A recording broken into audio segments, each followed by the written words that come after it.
Wellwell is the only NGO in South Africa that focuses exclusively on children in road safety. Our impactful and professionally researched projects are designed to reduce the death of children on our roads by keeping the profile of children in traffic top of mind.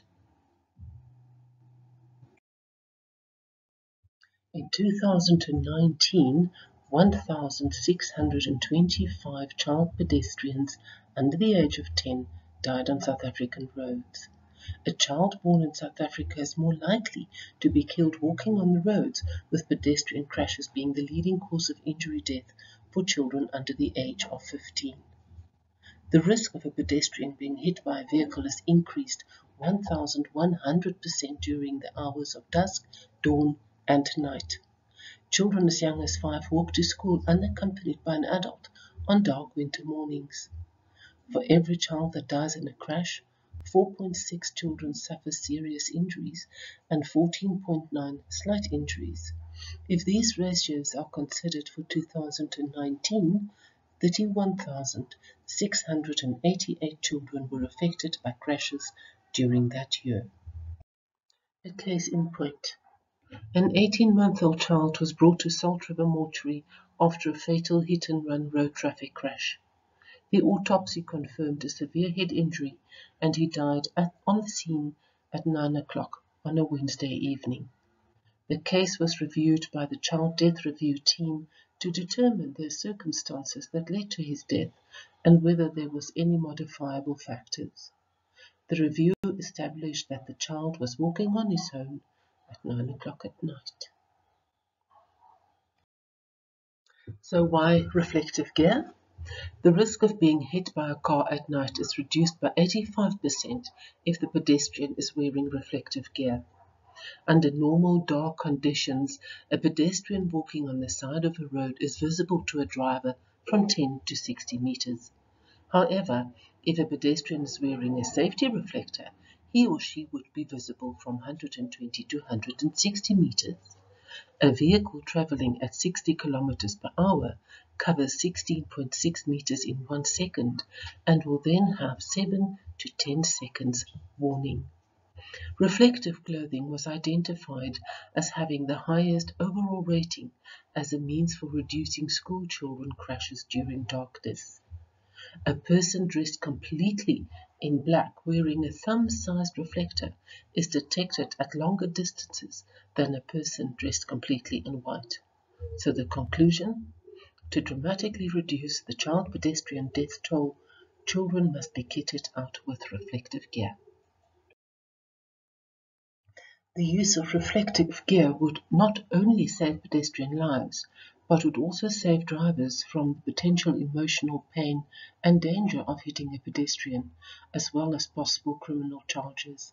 If a driver kills a pedestrian at night, the driver may be charged with culpable homicide, even though 80% of the drivers involved in pedestrian collisions never saw the pedestrian they hit.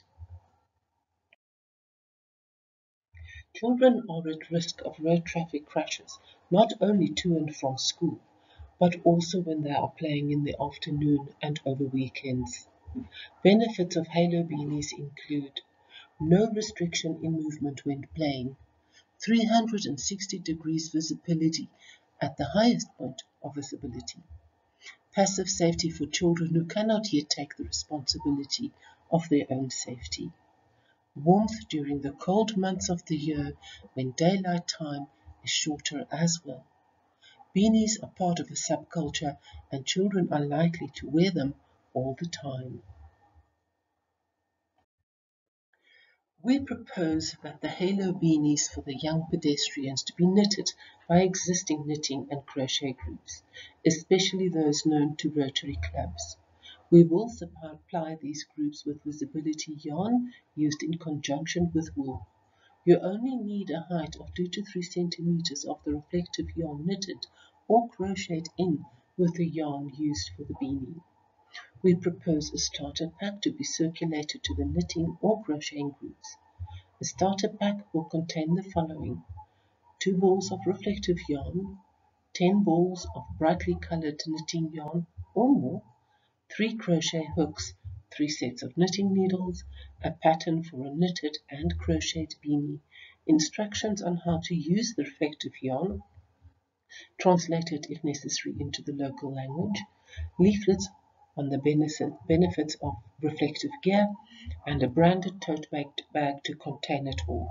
This will be sourced from women empowering groups.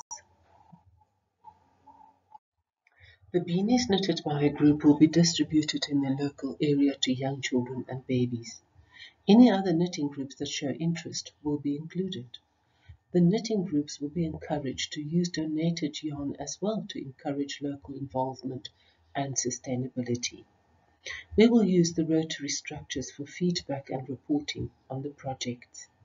Will administer the sourcing of materials, combine the packs, and oversee the distribution of the packs. We will collate the feedback through the Rotary clubs and forward it to the sponsor. Thank you for watching our presentation. I sincerely hope it has moved you to become involved. You can be in contact with me or David Grant if you require any further information.